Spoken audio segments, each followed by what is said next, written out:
Good morning everyone, my name is Mary Joy Albayubog from BSHM 201. Sabay-sabay nating tuklasan ang iba't ibang kultura ng mga Pilipino.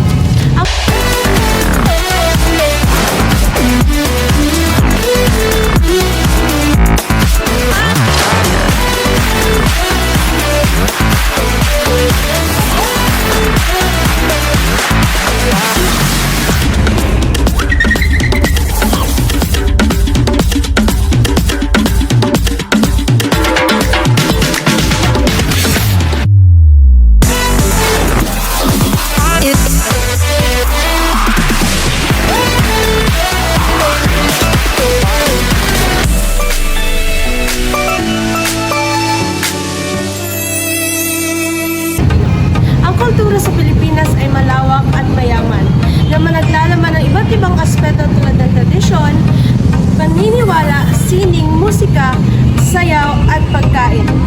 At marami pang iba. Ito ay bunga ng mga saloobin, kaugalian at karanasan ng mga Pilipinos na mula sa iba't ibang mga bansa. Narito ang ilang iba't ibang mahalagang bahagi ng kulturang Pilipino.